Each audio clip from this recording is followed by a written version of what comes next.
경찰대학에 이어서 경찰 간부가 되는 다른 경로를 확인해 볼까요? 대표적으로 경찰 간부 후보생, 그리고 변호사를 경감으로 특채하는 제도가 있습니다. 간부 후보생은 치열한 경쟁 채용 시험을 통과한 후 경찰대학에서 1년간 교육을 받고 경위로 임명됩니다. 동국대 경찰행정학과 출신이 상당수를 차지하고 있고 대부분 서울권 대학 출신들이 합격합니다만 지방임에도 입시 경쟁력이 높은 계명대, 경기대, 원광대 경찰행정학과에서도 꾸준히 후보생을 배출하고 있습니다. 세관에서는 경위 계급을 일반직 7급에 해당한다고 하는데 근거 없는 얘기입니다. 일반 공무원 직급 체계와 경찰의 계급 체계가 전혀 다르기 때문에 비교 자체가 안 됩니다.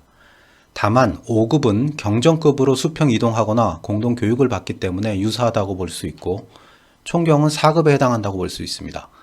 보수체계 등을 토대로 굳이 비교하자면 경위는 6급과 7급의 중간 정도로 보는 것이 적절할 것 같습니다. 또 경찰청은 변호사 경감 특채 제도를 운영하고 있습니다. 2020년 변호사 특채로 경찰에 입문한 20명 모두 로스쿨 졸업생이니 변호사 특채는 로스쿨 특채로 봐도 무방합니다. 하나가 빠졌군요. 순경부터 차근차근 승진하는 방법도 물론 있습니다. 요즘 순경 입직자들은 유능한 친구들이 많아서 빠른 경우 10년 안팎이면 경위까지 승진할 수 있습니다. 이렇게 순경부터 승진하게 되면 사실 총경 승진하는 데는 경찰대 출신이나 간부후보생보다 훨씬 유리할 수밖에 없습니다. 승진 시 출신별 안배를 하기 때문이죠. 일반 행정공무원과 달리 경찰 조직은 승진시험 제도가 있어서 의지와 능력만 있다면 누구든지 경찰서장 그 이상 올라갈 수 있는 구조입니다. 그럼 어떤 경로로 경찰 간부가 되는 것이 경찰의 꽃이라고 하는 경찰서장까지 올라가는데 가장 유리할까요? 질문을 바꿔보겠습니다. 똑같은 능력을 가지고 있는 경찰대학, 간부후보생, 로스쿨 출신 간부가 한 명씩 있다고 가정해보죠. 누가 총경 승진의 가능성이 가장 높을까요? 제 생각에는 로스쿨 출신, 그 뒤에 간부후보생, 경찰대학 출신은 그보다 한참 뒤에 있게 됩니다. 왜냐하면 경찰대 출신 간부가 워낙 많다 보니 경찰은 승진 시에 경찰대 출신과 비경찰대 출신을 나누어서 승진 쿼터를 주고 있습니다. 머릿수가 많은 경찰대 출신은 경찰대 출신끼리 박터지게 경쟁해야 하지만 상대적으로 인원이 적은 간부후보생이나 로스쿨 출신들은 경쟁이 훨씬 수월합니다. 경찰 조직에서는 부서별로 승진에 유리한 이른바 주요 보직들이 있습니다. 이런 보직을 차지하는 것은 승진만큼이나 어렵습니다. 특정 부서의 상사가 경찰대 출신이고 같은 계급의 부서 동료들이 모두 경찰대 출신인데 충원이 필요한 상황이다. 그럼 간부후보생이나 로스쿨 출신이 그 보직을 차지할 가능성이 절대적으로 높아지는 겁니다. 경찰대 출신들은 승진 경쟁 때문에 자기 동문들을 견제하지 않을 수 없습니다. 승진 인사, 보직 인사에서 경찰대 출신은 상대적으로 차별을 받을 수밖에 없는 구조입니다.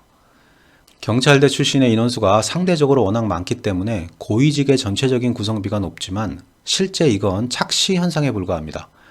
투입 대비 산출을 계산하면 결과는 달라지는 거죠. 개인의 입장에서 경찰대 출신 승진자가 얼마나 많은가는 아무 의미 없습니다. 과연 내가 승진할 수 있는가가 핵심인 거죠. 또 로스쿨 출신은 경찰을 떠난 이후에도 경찰 출신 변호사로서 평생 안정된 직업을 가질 수 있다는 엄청난 장점이 있죠. 막강한 수사권을 가지게 된 경찰 수사 경력이 있다면 변호사로서 엄청난 메리트가 될 것입니다. 그러다 보니 로스쿨 출신은 경찰 특채로 들어오려고 치열하게 노력하고 반대로 경찰대 출신은 치열한 경쟁을 피해 로스쿨로 도망가려고 치열하게 노력합니다. 앞서 경찰대학의 슬픈 현실과 미래를 말씀드렸습니다만 만일 현재의 경찰대학이 계속 존재하게 된다면 경찰대학 졸업생들은 계급이나 승진에 관계없이 경찰의 각 분야에서 전문성을 발휘하는 스페셜리스트로 육성되어야 합니다.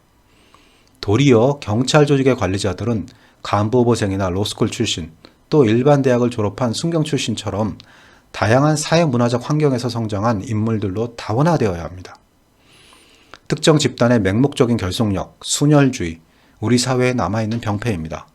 앞으로 경찰대학의 학부과정은 엘리트 경찰 간부를 양성한다는 환상에서 벗어나서 과학수사, 교통사고조사, 범죄분석 등 분야별 전문 인력을 양성하는 전문화 대학으로 변화하고 현재 운영 중인 경찰대학 내 치안 대학원을 확대시켜 독일의 경찰대학원처럼 경찰 관리자로 성장하기 위해 중간 경찰 간부들이 반드시 거쳐야 하는 교육 시스템으로 바뀌어야 할 겁니다.